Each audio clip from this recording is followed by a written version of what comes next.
Yes, gracing us with her presence, Miss Habiba Kahinde. How are you doing today? Hi, I'm fine. Thank you. Thanks. Really nice to see you guys again. So without much ado, I want to welcome Camilla Nontra. Yay! Oh my goodness. I should come to you every day when I'm feeling when I need Correct. This is Sudan. Wow. Sudan. Believe it or not, Sudan has more pyramids than Egypt. Interesting. Begin to think in a Pan-African way, because they now see that their conditions are not just about that local space, but the condition is linked to all of the other. Hello. Good morning, everyone. Good morning from California. Good afternoon if you live on the East Coast, and good evening to you if you live in the GMT time zone. Start today by thanking God. By Him we live, we move, and have our being. How are you doing today, Jesse? I'm doing well, man. I'm not as well as some people. So you all may notice we are down one of our hosts. Shout out to Ketchy. I think she might be stuck in a very, very wonderful place. But yeah, we send her our well wishes, and hopefully everything is going well on that front. It's been an incredibly busy week, so busy that I haven't really had a chance to go through any of my world news reports that I usually would be able to read during the week. But we did find one of particular interest, and I know it's going to be of interest to at least one of the co-hosts, because their home country is mentioned as being great, as they always are.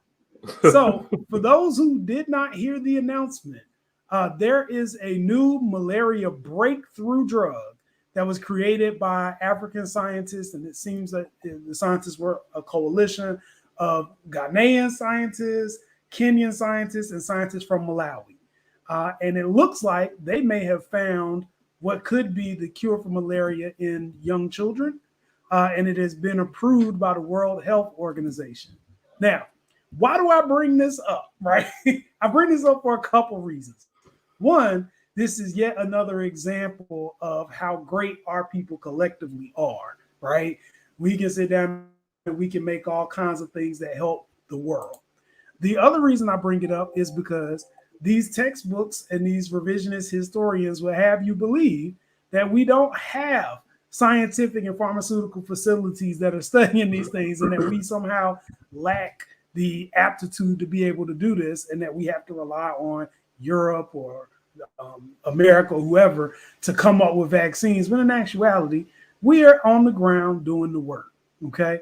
So I just wanted to celebrate, first off, the great countries of Ghana, the great countries of Kenya, and great country of Malawi for producing the talent that has done this. I'm not sure what the ramifications are going to be outside of the continent. So if this is something that we feel like, I don't know if it's supposed to be a vaccine or if it's actually just like a cure for malaria. But if this is something that is going to help on a global scale for people to be able to have full lives, I embrace it. And I am excited about that prospect. Yeah, it's and this is what we talk about, the collaboration. When we work together, when we bridge the gap and we come together and bring our minds together, we are more powerful together than by ourselves. So like what's just happened is different, African nations putting their best minds together and coming up with a miracle drug, and that's what we're all about. And hopefully we can get one of those scientists on here someday. Yes. Well, if you're out there, one of them. Yes. Definitely reach out. Yeah. And I want to shout out to Stephanie. Thanks for joining us. Hey, Stephanie, how you doing? Yeah. And please. You still have to arrange this Texas trip where we're all trying to figure out when we need to get our boots, our 10-gallon hat, our guns, and steak. That's what we're trying to do. Right. Yeah. We get a nice piece of steak, right? Absolutely. So, what I did watch a very interesting video last night. So ever since I found out about my ancestry. I've been trying to do like these little small dives into rediscovering who my people are, who I am, or whatever. And there was a special done from some news channel about the country, and I hope I pronounced this right, Ife Ike, right? Ife Ike is the home seat of the Yoruba people. And it was awesome. It's 30 minutes. If you get a chance to look at it, it's great. But they talk about how every day of the year, except for one day, is a festival of some sort. They honor, I think there's 456 deities of the culture. And so every day literally is a party. And they view this as, you know, people, Yoruba people come on a trek, or kind of like people who study Islam, they go to Mecca. This is like their trek to go to the founding city of their country and be able to celebrate. And they did an interview with the king there, all fabulous, just amazing stuff. So now I'm excited. They say that it is kilometers from north of Lagos. But it looked amazing, and the city still, they preserved it and kind of built around the historic foundation of the city. So it has like amazing statues. And I know for those people who are listening who are already from the continent, they're like, of course we got statues of Black people. Who else we gonna have? But for people who are not in Africa, those of us who are in the diaspora, like, we don't see Black people as statues a lot. So to see faces of beautiful Black people in a form that is a statue is amazing to me. And then just the artistic expression, the creativity, all that stuff. So I'm excited now about the 2023 Nigeria trip. And I'm trying to gather some folks who are going to make that trip with me. As you all know, I'm supposed to be locked in for May for my Ghana trip. So we're making our way around. I might be in a country near you. So,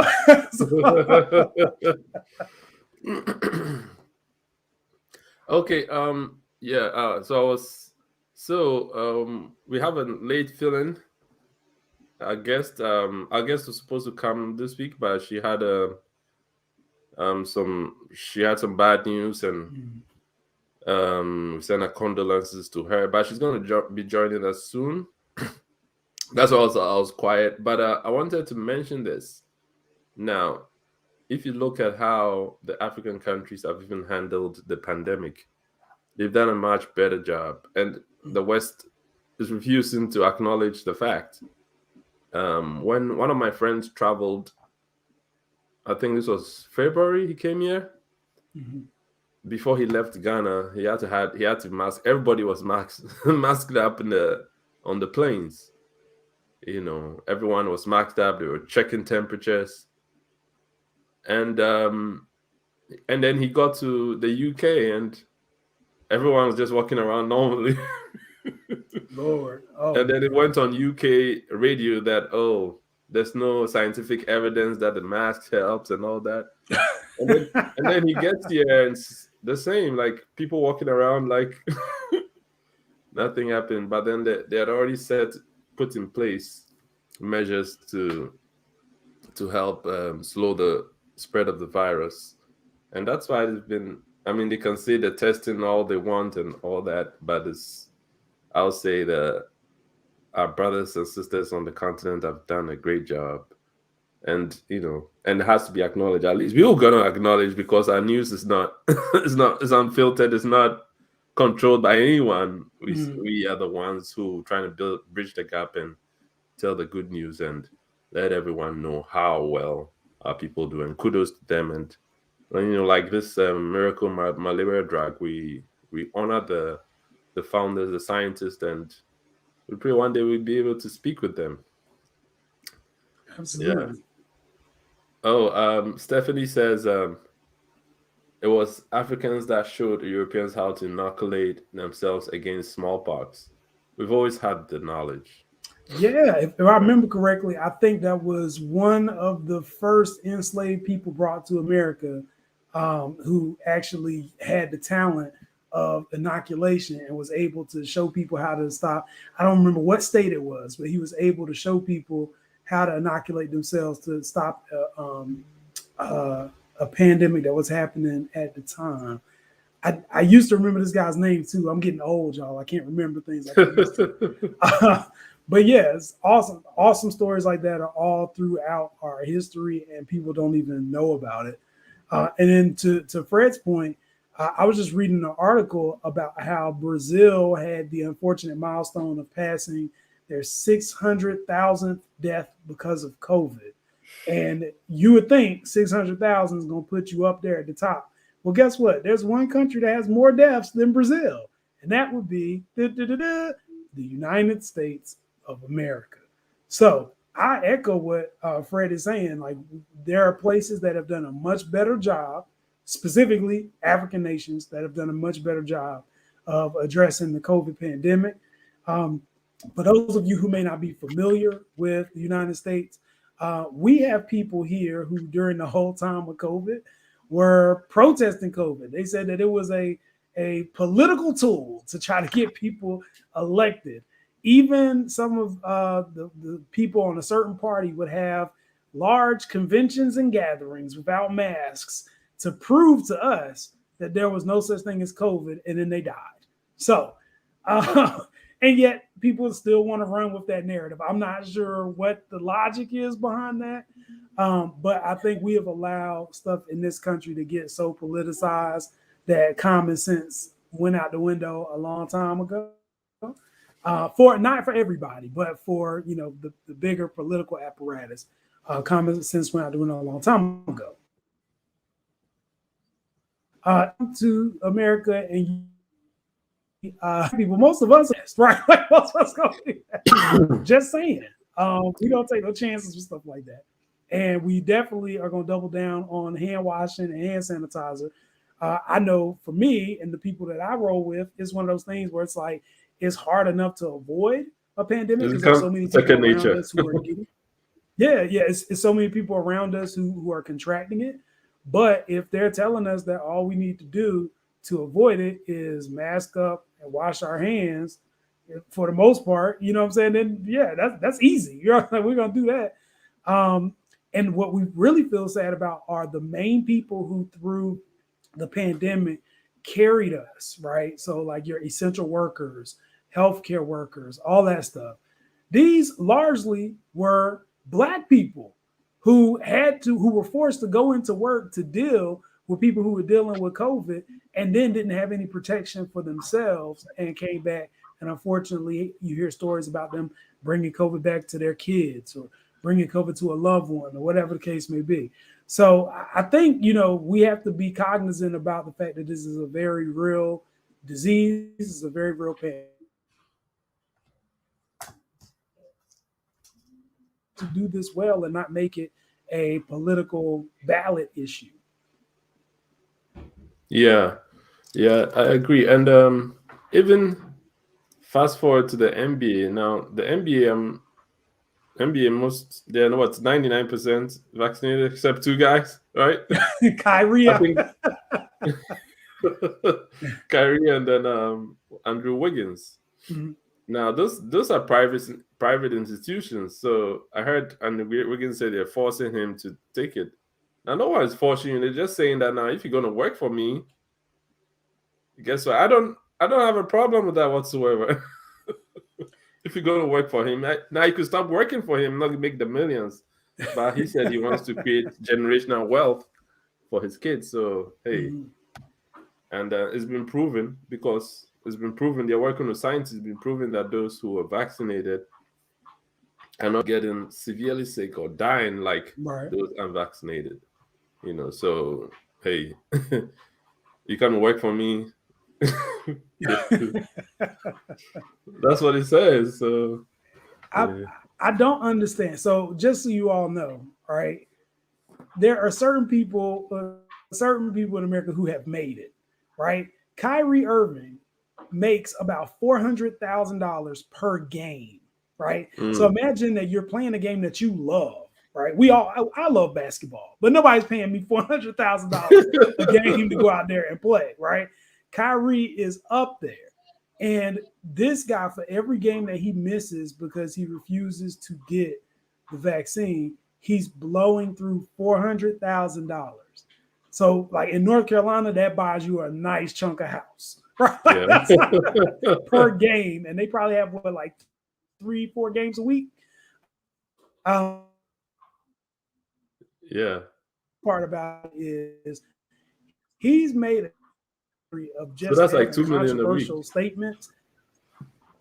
2 million. I can't even fathom 2 million a week. I might not even see a million, right?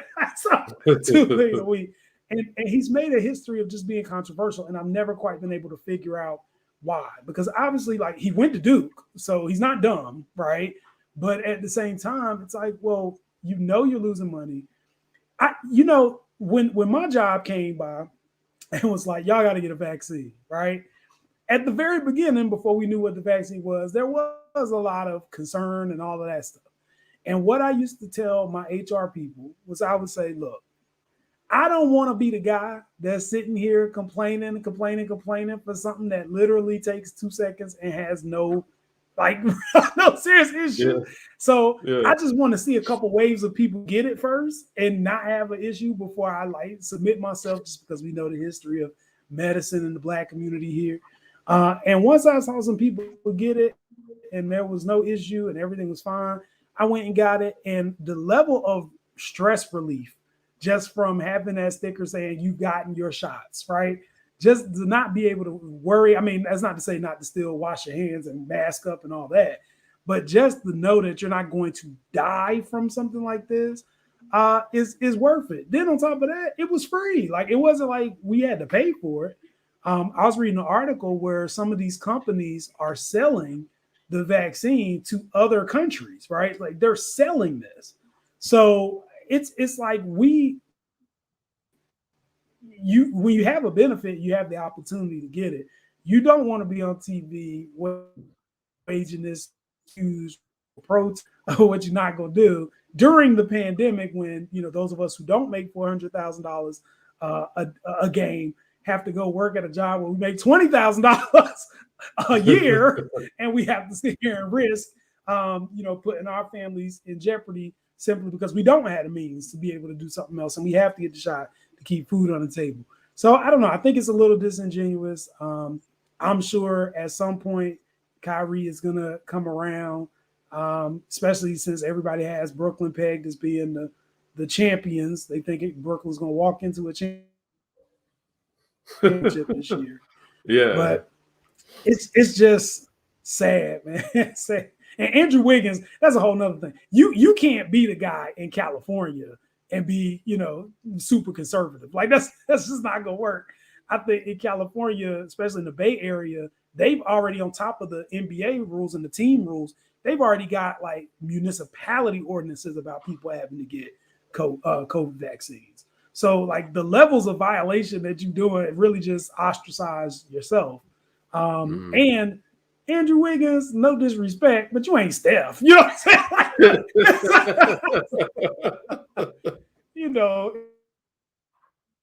Steph Curry, they might make some exceptions, but Andrew Wiggins, I don't know.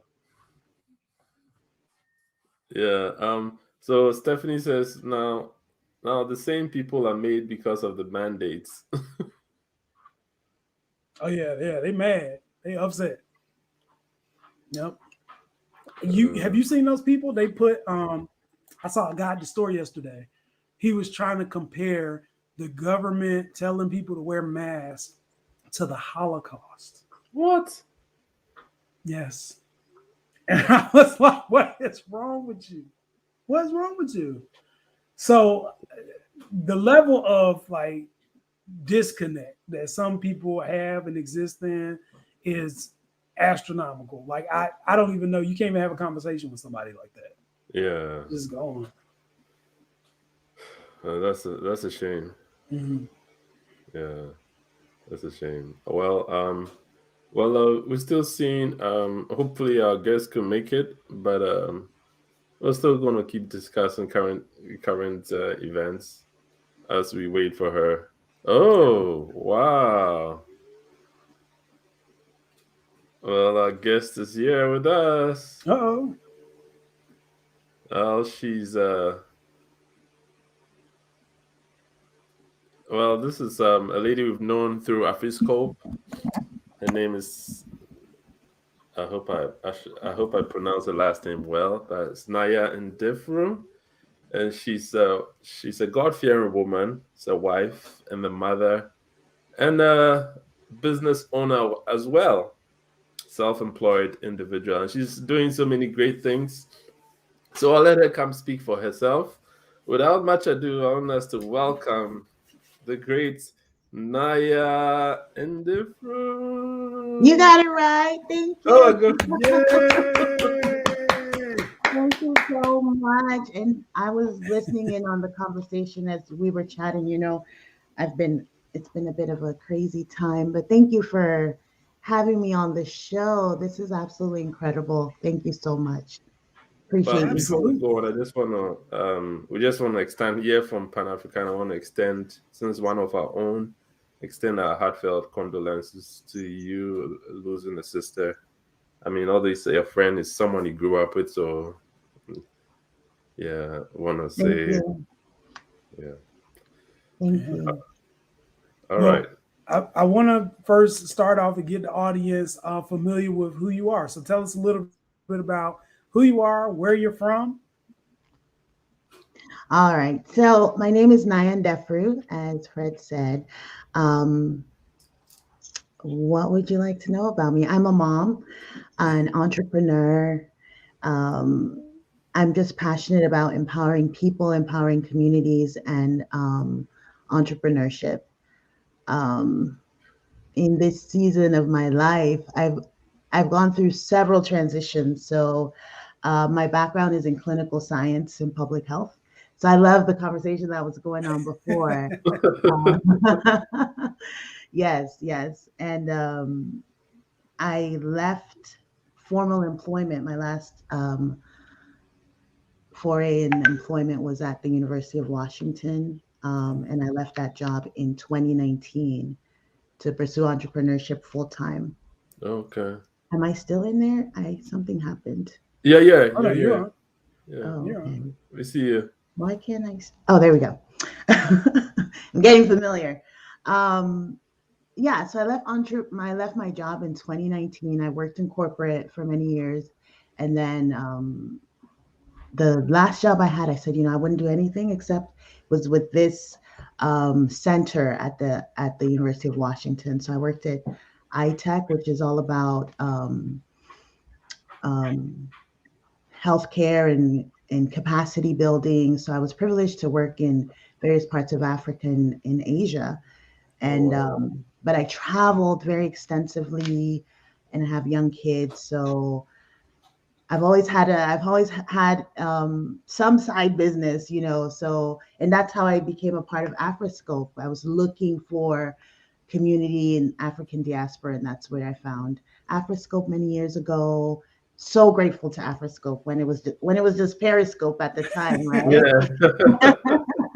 I was looking for community, and AfriScope really helped me come out of my shell. For as much as a lot of people think I'm an extrovert, I'm really, those introverted extroverts. I do what I need to do, then I cover my head and I'm like, I'm done. But so I've definitely been working on myself. I have a beauty business named Zolani Beauty.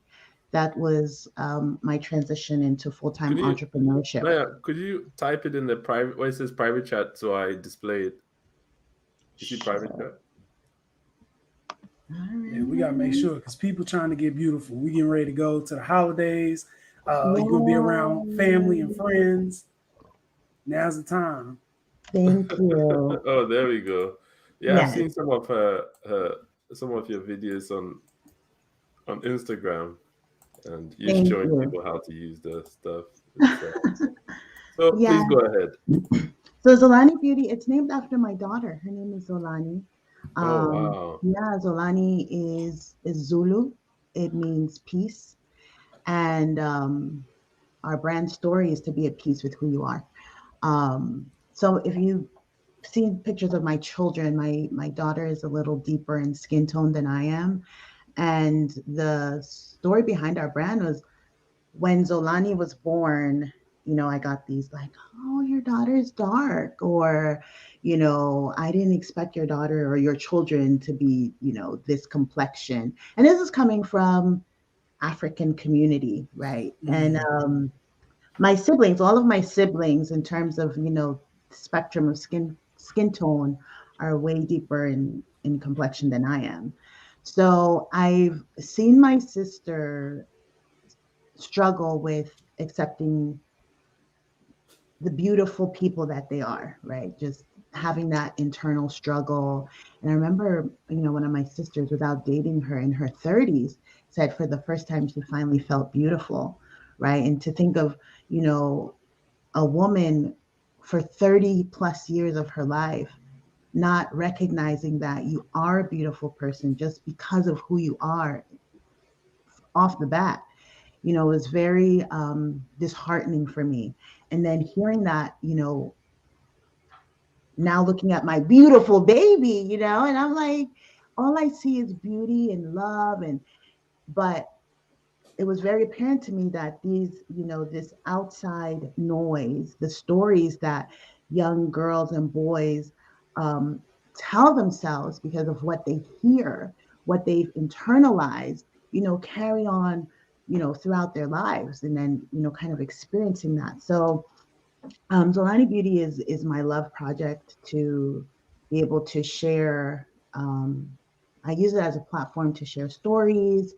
I do a series called Color Conversations, where we really talk about color and go deep. And almost every conversation we've done, someone has cried. Like, it's very, and it's, across the globe, these colorism, texturism, conversations need to be had, right? So yeah, that's kind of the story about Zolani Beauty. But in 2019, when I was kind of putting full steam ahead, Zolani Beauty, then the pandemic hits, right? So as we're on the verge of new product launch and looking at creating this ecosystem, we were having like huge troubles with logistics and all this stuff. And then being a small business, funding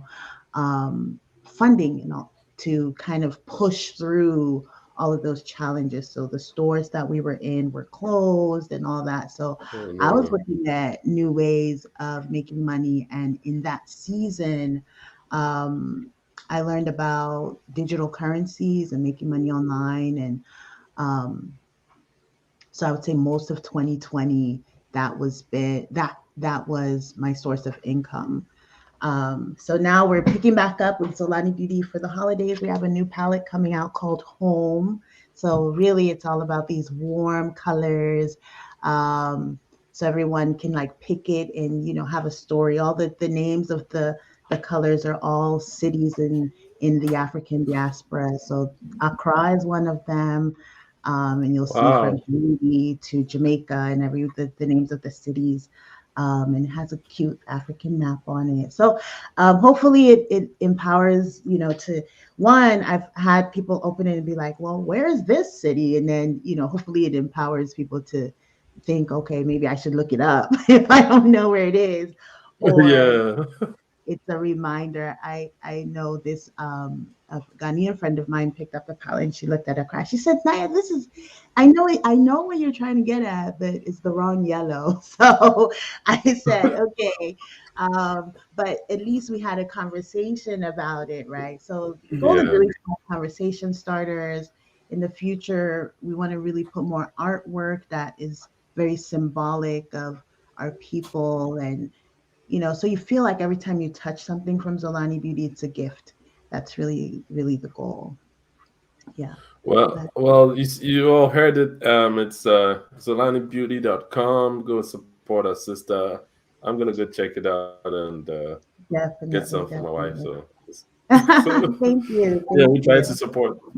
Yeah, we try to support our own, and then thank you for them empowering others. So because this is a big deal. I remember growing up. I mean, all of us have some story about colorism and thinking, you're dark, so you're not handsome, or you're not beautiful, or pretty, that kind of thing, but only to grow up later to find out that, hey, it's beautiful. I'm I'm made in the image of God, a great God who created me. I'm made in His image, so I am exceptional. I am fearfully and wonderfully made, and it's great what you're doing. And I pray for more grace for you to continue empowering the community. Thank you. And if I'm not mistaken, you are born and raised in Cameroon. I was born in Kentucky. Kentucky. Okay. I was born in Kentucky, but I did most of my formative years were spent in Cameroon. So my parents moved back to Cameroon when I just turned 7, and I lived there till I was 15. So I went to boarding school in Cameroon. Oh wow! Yeah, it was a great experience. Still part of that sisterhood right now. Like we chat on WhatsApp all the time, but definitely an empowering experience for sure. Helped me understand my culture, my people, and who I am as a result. In the past, during the pandemic, I was looking, if you're familiar with what's going on in Cameroon right now, there is, this separatist movement, and there's a lot of internal chaos. So when my son is he's highly sensitive. So when the Breonna Taylor verdict came out, my son said, "Mommy, can we go to a country where they don't hate Black people?" Like, that's how he processed it. He said, she looks like you. That could have been you. And they don't think this is wrong. And he was, really torn apart by that. And that statement, him and my daughter, she's the younger one, have been like, let's go to the marches. Let's make sure we're out there and having our voice heard. But when he said that, it really made me think. And I was looking for an opportunity to leave the country, at least for a little bit. So we're all working from home. They were in school at home and everything. We looked at Cameroon. It was just not a good time for us. We looked at Nigeria. We looked at Ghana, and then, my kid's dad, because he kind of was going into work a couple of times, was like, Africa is it's too far. I can't come if I want to see you guys. So we looked at the Caribbean, and then we went to Barbados. So we lived in Barbados for about 7 months. And it was, like I said, I was listening to you before I came on. I think it was the best gift I could give my children, just to be in a space where, they didn't feel threatened by the color of their skin. They could see other little boys and girls with braids and, locks, and just know that this is beautiful and this is okay and this is wonderful. I saw my daughter kind of blossom with this new sense of pride, and, my son as well. So these experiences, whether it's the travel or, are so empowering, especially for our little people. I think it's, if you have the opportunity to do that, you should. Yeah. But Ghana is not off the list. I've been to Nigeria myself, but I haven't traveled with my kids. I do want to travel. You haven't been to Ghana yet? No. Not yet. Not yet. So next year I'm planning on doing a big birthday. And it definitely has to be in Africa, but I was looking at Tanzania. But Ghana's it's on the list. Ooh, she's going to Zanzibar. You know it. Yeah, I mean, when it comes to Zanzibar, we can't compete with those beaches. But then if you go to the eastern part of Ghana, the Volta region, they have the cleanest and really pretty beaches. It's not as popular as Accra or Cape Coast, but the Volta region, definitely, it's a place to be. Taking notes. Yeah, so good time to go be. I mean, it's a pretty busy time. When they have the Beyond Return, they have the after the year of return, and the success they have Beyond the Return, and part of it is part of the pillars. One of the 7 pillars is one of the pillars is celebrates Ghana. Celebrates the culture and all that. So definitely you enjoy it, and it extends to the diaspora, and then what Ghana does to support the diaspora.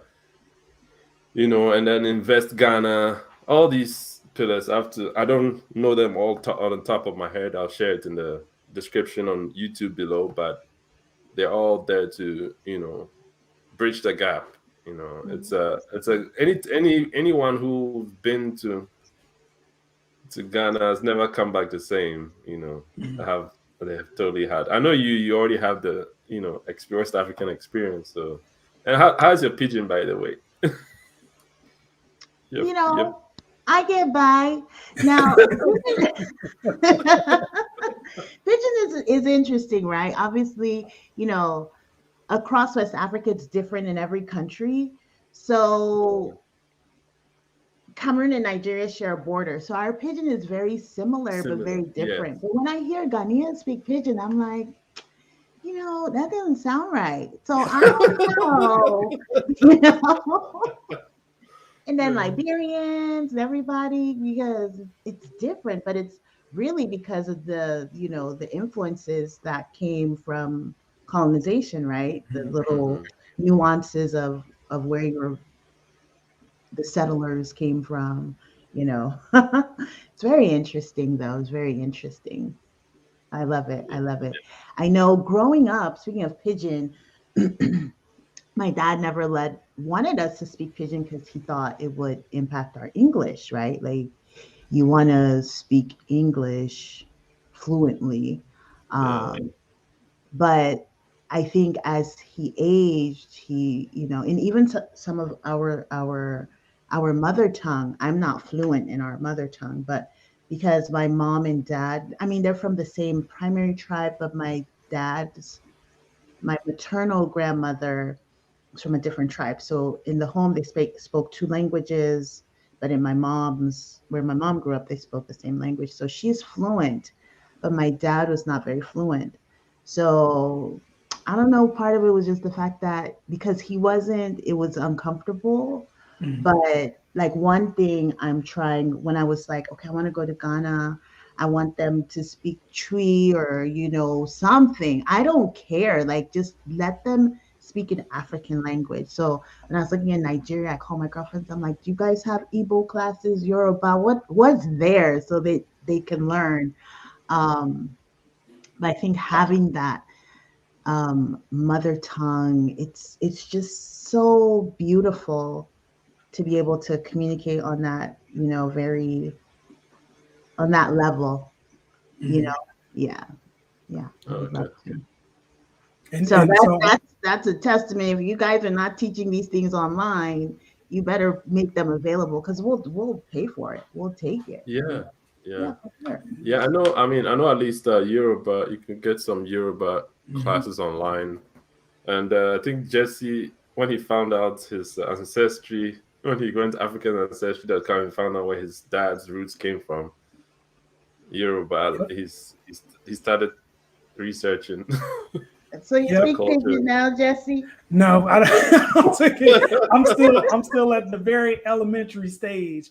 So I'm doing, I got you. Yeah, I'm doing research on I was telling him earlier, I watched a video on Ife Ike. It's like the original city of the Yoruba. It still exists.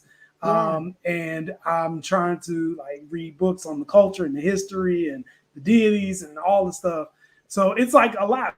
But I always tell people it's kind of like you have a 500-year separation, and you're trying to catch up on 500 years of developments and kingships and all this stuff to figure out what you are. And then it's a large population, so it breaks down into different subgroups of Yoruba too. So it's I don't know that much.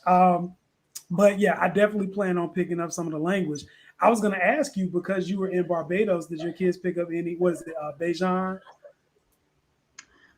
Not really. I mean,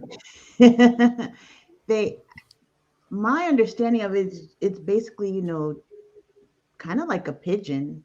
just as well, you know.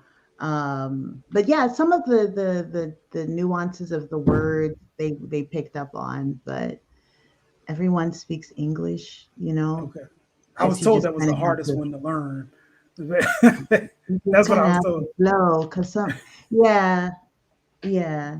But you know, I think the best places is to really go out in community, like go to the markets. And but with COVID, right, it was a bit challenging. All right. Yeah. Yeah. So we couldn't really do that. But that would be my recommendation, Jesse. Like, you know, one thing African people like to do, we love to gather. Right, Fred? Like we love to gather. Yes. Wherever Yes. you are, where are you in North Carolina? Yep. What part? I'm in Raleigh.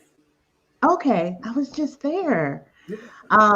2 weeks ago or so, 2, 3 weeks ago. Really? Yeah. When I said I was traveling, that's where I was. Yeah, Yeah. we could have met up, but we'll find some community because that's the best way. The best way, just integrate, learn the culture. Yeah, Yeah. that's what I'm trying to do. I'm playing catch up. I've got Fred and Ketchy sending me all of the music that I need to know from West Africa so I can be fine tuned of what I need to ask for. We've got food dishes. We've got menu items that we're getting sent. So yeah, I'm trying to brush up. That's amazing. So Naya, tell us. So apart from the Zolani Beauty, I know you're also an investor like myself. Yes. Tell us about your investing. What you investing on? Well, like I said, you know, I think one thing the pandemic did was it forced us to really be, and I thought I was malleable and flexible, but you kind of had to really be like open to new opportunities. So I became a part of an academy where I've been learning how to trade and invest. And I think that's the best use of my money that I've in that time. So yeah, I'm part of a community where we invest, we learn to trade. So I've been investing in the foreign exchange. Okay. I've been also in cryptocurrency, and every day I'm learning something new. So I'm very grateful. So it's it's an academy, but it's surrounded by community and networking. And I think that's the best part is that our community is one, not to be biased, but it's beautiful brown people. Okay. So it feels so empowering to be in community with people who are making these money moves and saying this is exactly what I'm doing. Everything is so transparent. I mean, literally I was on a Telegram chat because everyone's moving from WhatsApp after what happened the other day. Yeah.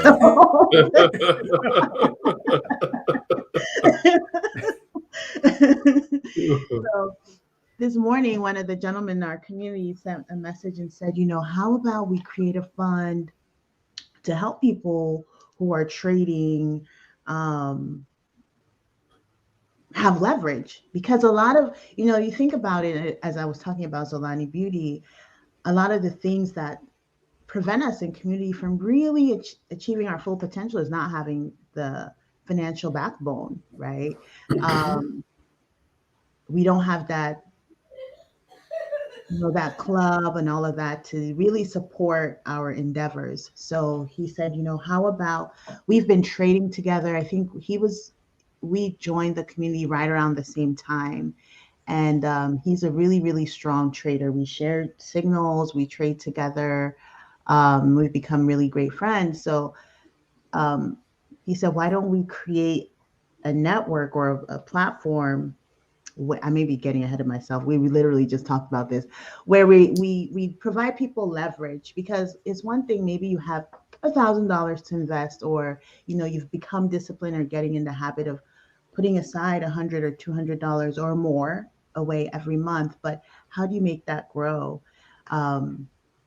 If you have the skill, right? If you've learned maybe how to trade or how to take advantage of these new decentralized financing mechanisms to grow your money in the marketplace, it's very helpful if you have more money to do it, right? So Yes. you can make more money. If you have a little bit of money, it takes time for it to grow. But that's not a bad thing, right? We just have to learn to stay in the process.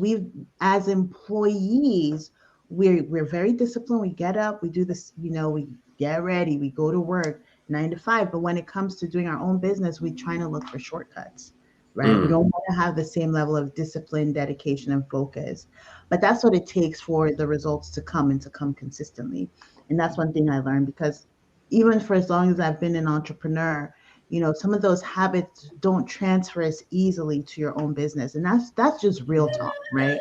Especially if you're working from home and you're trying to manage family and the house and all that at the same time. Some things kind of, you think, well, I have the freedom to do it, but no, you need the discipline to do it. That's what entrepreneurship really is. Anyway, the point I'm trying to make is we're trying to create a network where we can provide support as well. So, when I started, I said I'm really passionate about empowering people, whether it's through education, and literacy, financial impact, or just, sharing what I know. Because you'd be surprised that I think some of the best moves I've made in my business have really come from just having a conversation with someone who said, this is what I'm doing, and I don't know about Ghanaians or Yoruba people, but a lot of Cameroonians, they do stuff and they just be like, they don't. Black Americans, or it's common. That's cultural. People don't talk money. Yep. Right. In this community, they're like, look at what I made today. Because what I make does not impact what you make. Your accounts. Right. So it has been so empowering, and I love our community. But that should be coming soon. We were talking about it for 2020 goals. But, if anyone wants to learn more about investing and growing your accounts through trading, I think it's, if you look at where the internet was, right? Like, think about, okay, let's put my public health hat back on. Bill Gates, right? A lot of the projects I worked on were funded by Bill Gates or the Clinton Foundation. They're not healthcare people, right? No. Seriously. So the only reason, and your uncle in Ghana can have access to healthcare to certain things, possibly because of the impact of someone sitting in an office here in Seattle, right? Or they may be denied, or they may refuse to do a certain program because it doesn't meet within certain parameters because it wasn't approved by the foundation who's funding the work, right? Yeah. A lot of countries don't have autonomy over their healthcare systems because they're not providing the funding for it.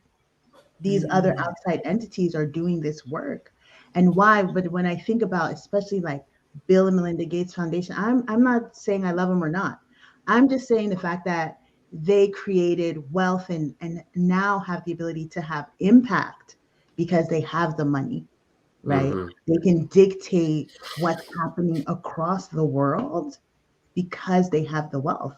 So we need to get wealthy, right? We keep talking about change and all this, but what causes change? How do we affect change if we're not wealthy?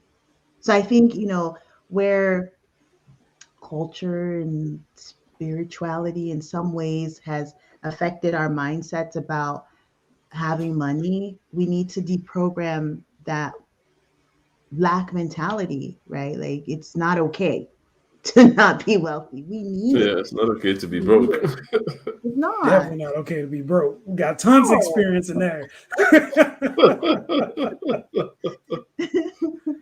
And employment is great. I think it should be a vehicle. So we should use what we're making, learn to like multiply it, because you'll see all the people that we're talking about who are quote unquote wealthy are not working for someone else, right? they've taken the skills that they learned maybe when they were employed or if they work for their parents or whatever, and then they've, use that to catapult their success to be able to do other things. So I think learning new skills, and I thought I was open, I was pretty decent with my money, but wow, especially now with this whole new digital age of money, your cryptocurrencies, your blockchain technology.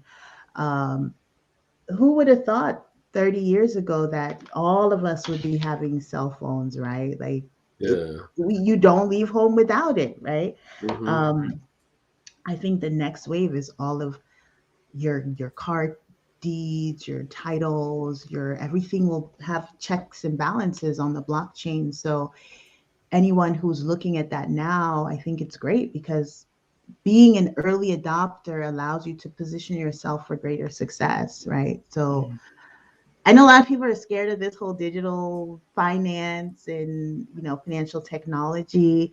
I do think it's the way of the future. And now is the time, not tomorrow, like today. So, well, let me ask this. So for those people in our audience, and by those people in our audience, I mean me, who don't understand financial technology, what exactly is financial technology? So things like blockchain that you were mentioning, what is that? Okay, great question. So have you heard of Bitcoin, or you heard of Dogecoin and all of that? When I'm talking about financial technology, yes, big laugh right there, right? When I'm talking about financial technology, I'm talking about, well, let's look at finance in two ways. There's centralized finance, which is everything that's run through the banks and the banking systems, and where we're talking about fiat currencies, like your dollar, your yen, and all of that. And when I'm talking about decentralized finance, I'm more so talking about everything running on the blockchain. So blockchain is technology, which was, what's her name? I believe the person who made blockchain technology is a woman, because only a woman can think.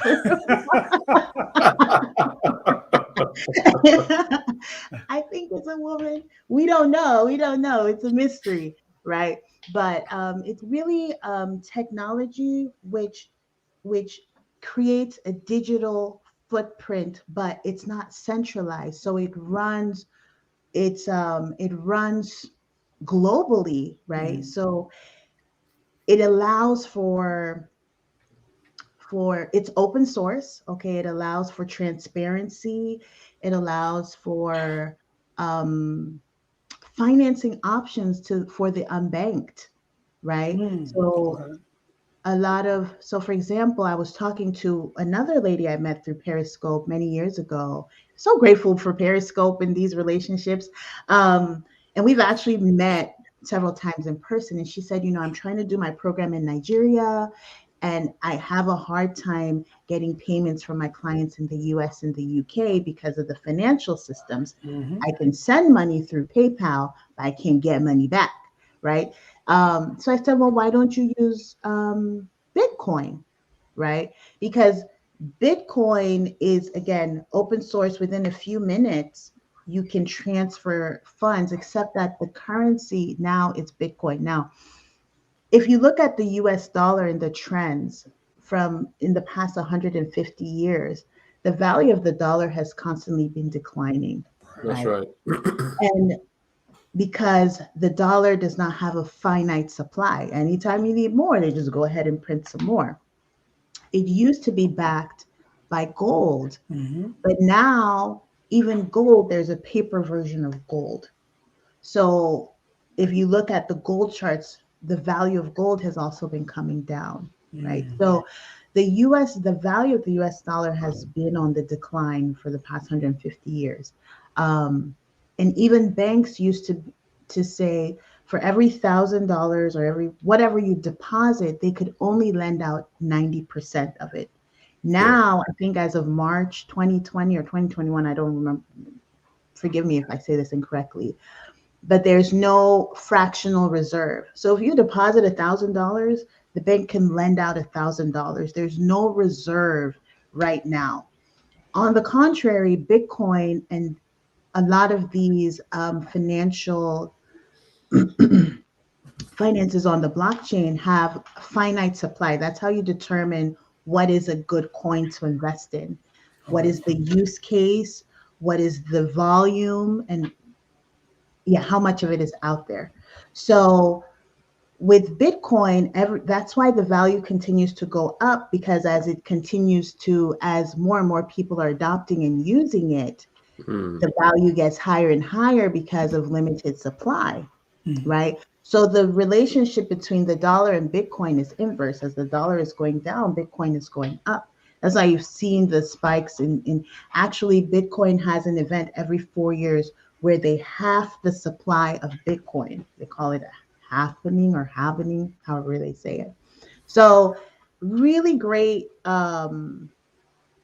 technology to invest in, right? So again, back to my Nigeria example, someone was like, Nayan, you've been so great. I just want to bless you. How can I send you money? I said, send me Bitcoin. Well, guess what? They sent me Bitcoin, and with what happened the past couple of days, I hadn't withdrawn or anything.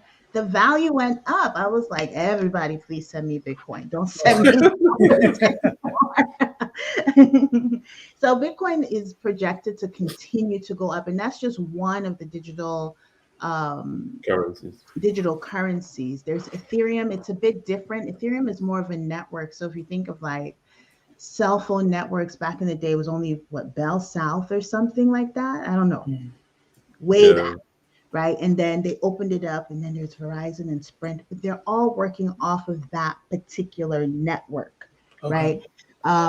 So a lot of technology is being built off of this blockchain networks. You'll see, just Google it. You'll see some of these basketball players we were talking about are selling NFTs, non-fungible tokens. These are pieces of history are being stored on the blockchain as well. And then there's, selling them for tens of thousands of dollars, right? And the value is appreciating. So it's just like you could sell art, you could sell all kinds of things on the blockchain. So it's just, there's so much to learn. I do not sit here as an expert. I'm glad you asked, so we could at least say, hey, if you're not thinking about it, definitely do the work. Consider it, or follow me on Instagram. I'm going to try to post a little bit more about it. Absolutely. No, that was incredibly helpful, because I think one of the things is it's easy to get intimidated when you're so brainwashed into just being accustomed to dollars. So you're like, okay, I don't know how much that is in dollars. Like everything's dollars. And I think, now we're starting to get these news stories that come out. I know there was a guy on the Carolina Panthers who told them instead of paying him his contract, he wanted them to pay out in Bitcoin. And that was a big story. I know that they recently revealed that one of the top Bitcoin holders was actually an acronym. It was an alias of Snoop Dogg. So Snoop Dogg is actually a big Bitcoin holder. And I was like, okay, so if Snoop is doing that, I need to be. Yes, you'd be surprised. Oprah, all of these, giants are investing in digital currencies. And this is not, you don't need to have $50,000. You don't need to have put 100, get $100 worth, get 50, and just have the habit of doing that over time. There are ways to use it because it's appreciating, right? If you put your money in a savings account, $250 today, like literally, I was showing a gentleman, I have here in Seattle, I try to do what I call wealth conversations once a week. So a gentleman came through, we're talking, I said, okay, I'm gonna send you $5.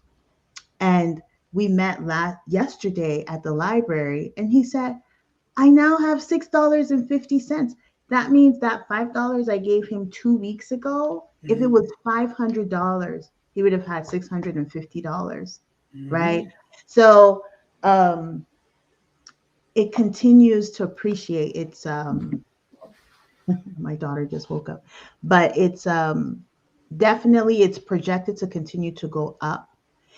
You want to think of Bitcoin as an asset, or a lot of these digital currencies as assets. A lot of us know assets to be houses, right? To be land. African people, you don't sell your land, right? You must, you don't sell it. But now if you're saying, can I get a piece of this asset that can, so now the other beautiful thing that people are learning, right, is when you have assets, like you have a house, you can borrow against it, right? You can take a home equity loan. Okay. So let's say your house is valued at $100,000 and you can borrow against it and put a down payment for another house. That's what a lot of people do. Okay. Same thing is happening with this space. They're what we like to call decentralized finance banks, where you, if you have assets, maybe $1,000, it could be a simple bill. You had $1,000 in Bitcoin. You don't want to get rid of your asset. You can borrow against it. Now, guess what? If Bitcoin goes up to 50 to 100,000, 200, like it's projected, your asset is still growing. You can take the profit from it and pay off your loan. Like, these are the things people are doing with this new currencies and this new technology, that I say, guys, early adoption, do it now. And they're penny ones. There's Cardano is $2. There's some that are Ecomi is a few cents, right? Doge. Right? Doge. I don't really talk about Doge much because it's manipulated a lot by Elon Musk. And, you know. Yeah. So, yeah. okay, let's go before I ask you this question. So, this is Nkechi says, Hi, hello, Kechi. my people. Good to see She's you. like, Naya. Hello. And then says, yes, I guess you only say Bitcoin. Yeah. Bitcoin is fascinating. Yes, it is. Indeed. Yeah. So, yeah, maybe you might have been changing my mind. So the thing with Bitcoin was that it's not, the only issue I had was it wasn't backed by, I mean, most of the time when you buy, okay, I'm into stocks and what do you call it? Index funds and all that stuff. Mhm. And usually backed by, I mean, the business is backed by some form of cash. But on this hand, what you're saying that although, I mean, because we've been given so much stimulus, the stimulus, and the money's being printed at an exponential rate, the value of the dollar is going down. I mean, that's a little. I remember from economics, the more money is printed, the more the value goes down. You know, when there's a limited supply, that's how come then the value of money is higher. So that was my only issue with it, like what is backed by. Although I do have some investments in it in the Bitcoin, it's not as much. So maybe you might have sold me on getting more. But we'll talk a lot more after, you know, Offset. Sure. When we're done. Yeah. Then and that, I mean, this lady is so talented. She's into so much stuff. The other part I wanted to ask you was about your, maybe we might have to bring you on another time because we fast we already done an hour. But Yeah. quickly, I know you've had a change in lifestyle and health. I mean, I listened a little to your discussion with your conversation with Nkechi, and you talked about how you're now vegetarian. Is that correct? Yes. For a little over 2 years now. So I'll tell you, the switch, you know, it's kind of like you go to a family function, a Korean function, everything is defined by the type of protein in it, and it's never tofu, of course, right? So it's like, you don't eat fish? Like, no, I don't. It's been an incredible journey as well. One, you get to learn how to really put brakes on, having boundaries. And secondly, for my health, when I had both of my children, my pregnancies were fantastic. But when I get to that final stage of getting that baby out into the world, my body would go into some kind of chaos. And for both of them, I ended up in intensive care for many days and with preeclampsia, which had my blood pressure out the roof. And so grateful to our healthcare workers. My sister is a nurse. And if she'd not walked into that hospital room, I don't know what the story would be, because I didn't know how to advocate for myself. I knew I felt like I couldn't breathe and all this. And there was so much fluid in my lungs to where you could hear a noise when I breathe. I literally go, fee, when I was in the hospital, and the nurses did nothing. And it's one, Black women's pain especially is not acknowledged. It's like, so you may be perceived as being difficult. I went through most of my labor without medication, but that doesn't mean I don't feel pain, right? It's just that was my choice. Wow. So when I was complaining and asking for help, they just kind of looked it over until my sister came and said, we need someone here now. All that to say, we do need advocates for each other. We need to be each other's advocate. And if you don't have someone to be your advocate, you need to learn how to be your own. That being said, I've run half marathons. I was in the military. Wow. I've been doing things to really work on myself and my body and control my weight. And you would think pounding, doing 13 miles and so on would get your blood pressure in check, but it didn't. I was on medication since my son just turned 10. So for about 9 years, right, for blood pressure. With everything, I've tried every diet, but I think the rubber finally met the road. And I hate to say this, when my dad passed away, and my dad, very similar to myself, worked out all the time. He enjoyed it. It just gave him life. And he died of a heart attack. I know he was fastidious about taking his medicine. That's one thing I know. He would check it with the blood pressure cuff and all that. But, when he died, I was like, I looked at myself and my young kids and said, okay, what do I need to do differently? So I started changing my diet, learning a lot about it. And really it was education. I watched a few documentaries. I looked at some books and said, okay, I'm going to try this change. And now I'm proud to say I'm off of medication, right? From the lifestyle changes. Thank you. So I like to say I'm not an ethical vegan or anything like that. I'm not like, don't kill the bees or the animals or anything like that.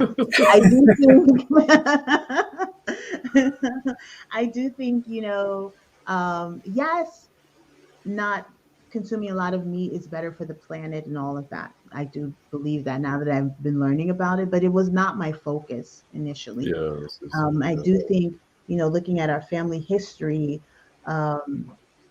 we have, and you see across Africa, a lot of these diseases that were not what we consider African, right? Breast cancer, prostate cancer, heart disease, diabetes, all of this is cropping up and it's just like on the rise.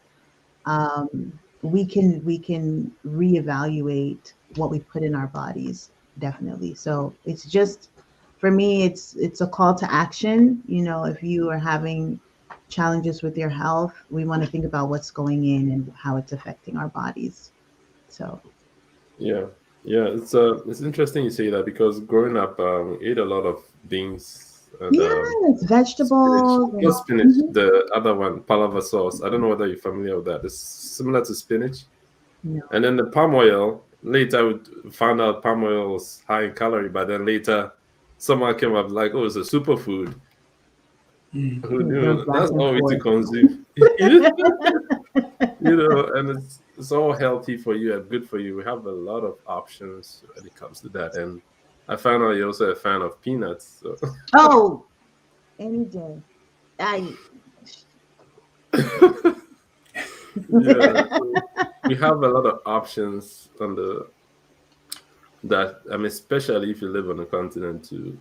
Where we come from, this kosi, and they call it akara in Nigeria. Yep, same with us. It's the black eyed peas. Yes. Yes. Literally, I was talking to my mom this morning and she was making some. So. Oh, really? Yeah. There's so many options, and they use and peanuts we can for think more so because I think eating meat now became a matter of it's prestigious, right? It shows that you've kind of made it, you've entered this middle class or upper middle class, and so the food, like I remember my dad would be like, "Why is the meat so small? We can have bigger chunks of meat in the food." Fred, you know I'm talking. This is true, right? Like when you can judge quote unquote wealth or status by the size of the meat in the food. It's a thing. It's a thing. So if you're taking soup to someone, you want to make sure you put the big chunks. Don't do the little chunks you do for yourself at home. No wonder our grandmothers in the villages live so long. They lived because they didn't eat mad meat. They had a lot of soup and vegetables and all that, and you live 90, hundreds. Very normal. Very normal. Yeah. Y'all don't even want to know what my diet is. It's so wrong. It's so wrong. So they flood us with the fast food here, and then I've weaned myself off the fast food, and I tried to get. I'm not gonna say like I'm at the healthiest point that I've ever been at, but I'm a lot better. I've been doing it for about a month.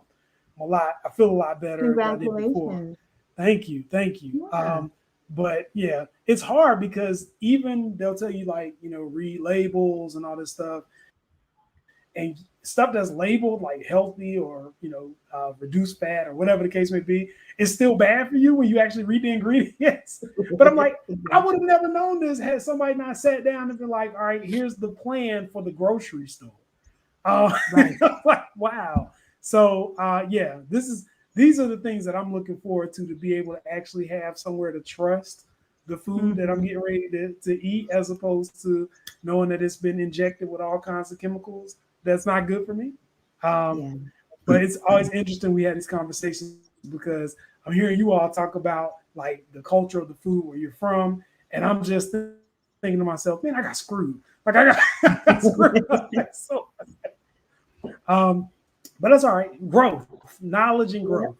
Knowledge and growth. And I look at, obviously, being integrated into African American culture, the food, right? A lot of it, while you do see the influences from Africa, how food transitioned was through slavery. A lot of the best parts of we did not get the best parts of the food.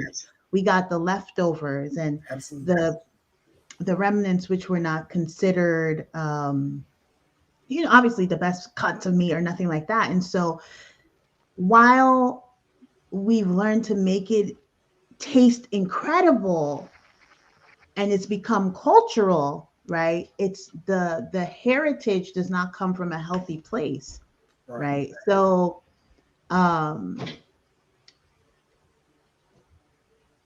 it's sad, but the taste comes from all that, the fat and the juiciness and all that. It tastes amazing.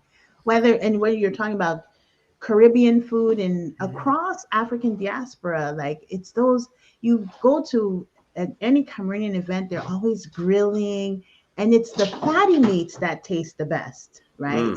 That's the part that tastes really good. But we can have tasty food that is still healthy, but it will take relearning, whether we're learning about our health, our finances, new ways of doing business, how we approach raising our children. I think it's always a conversation that we should be open to learning and growing from. Absolutely. Interesting. My son doesn't like meat already, so he's only 8 and he hardly eats meat. He rather have a falafel than have a piece of chicken. So I guess he started early. Let's go through the comments. I think it's only Kitchi up here commenting. I see people on live, but they're not commenting. Please comment, ask questions. Naya spinning financial education here. Yes. Yes, she is, and she was. And then so wow, listen, black woman, go it. And so glad for you. She's saying so glad for that you've taken control of your health. Yes, we do have a lot of options. I guess it was a response to my comment about the options we have back home. Mm-hmm. And this is true. My father's mom lived up to 97.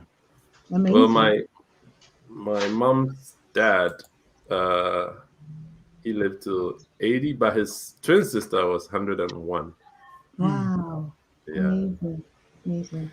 So, And you'll see studies that show that like Seventh-day Adventists who I guess their religious beliefs, they're vegetarian, they don't eat meat. They live long lives into the hundreds, really? most of them. Wow. Yeah. And not just long, but long and healthy. Like they walk, they exercise, and they're fine into the later years. Yeah. Yeah. Yeah, It's been a great chat, guys. I can't believe we covered so much in such a short time. Yeah, I know. And I came on rushing. I saw you guys were all wearing black. I was like, this is the uniform for today. Yeah. I We need also to have get the one of those for sure. Beautiful. Now, are those on sale as well? Yes. Yes, they are. Okay. Okay. Well, yeah, we'll share the link with you. Yeah, you can get one of those on our Spreadshirt shop. Pan Africana presents Afterscope. Yeah, we'll share that later. But if you haven't done so already, please do so. Subscribe to our channel, like our Facebook page, follow us on Instagram. It's at the Pan Africana Show. And also, we're gonna be giving out our guest info on Instagram, and I'm gonna leave that to my. Oh, did we lose you, Naya? Noise patrol. Oh, okay. So walking. Before we let Naya give out her info, first I'm gonna hand over to our resident attorney to give out the disclaimer. So we have this disclaimer every week, and this is no exception. For everyone who is watching, we are about to allow this sister to provide you with her Instagram and social media information. Now, this is not the time for you to pull up like Klay Thompson and shoot shots from half court and send all kinds of eggplants and all that. This is not the time for that. Please keep it professional. This lady is married with kids, right? So please keep it professional. And if we get bad reports, we will find you. Just make sure. So please keep it professional. But as you heard today, we've talked about everything from health to wellness. We've talked about finances. We've talked about travel. This has been basically 6 shows into one. And this, you can see she's full of knowledge. So please feel free to reach out for professional purposes. reach out. And if you wouldn't mind passing along what your Instagram or your social media handles are. Okay, well, for my my personal page, my personal brand is Naya Ndefru, which is just my name, NAYAHNDEFRU, on Instagram and Facebook. Yes. And then my beauty brand is Zolani Beauty, XOLANI Beauty, on Facebook and Instagram, and .com for the website. Like this, right? Yes. Okay. And Yes, then it's thank just you. nice. Thank you for allowing me to come on and share. I know this was a bit of a challenge scheduling, and thank you for being gracious with me. It's been a pleasure. I'm so glad I got to meet both of you. It was a pleasure having you. Absolutely, It's been a absolutely. while since the Afriscope days. Yes. I remember you cooking the on set cooking the groundnut soup. I don't. It's peanut Yes. butter soup, but groundnut soup is makes more justice. to it. We've been at this for a while, and thank you guys for Yeah. your consistency and for opening up this platform. What you have to share and for bringing us on is so valuable, and it's so beautiful. I'm so grateful for this collaboration. It's amazing. Thank you.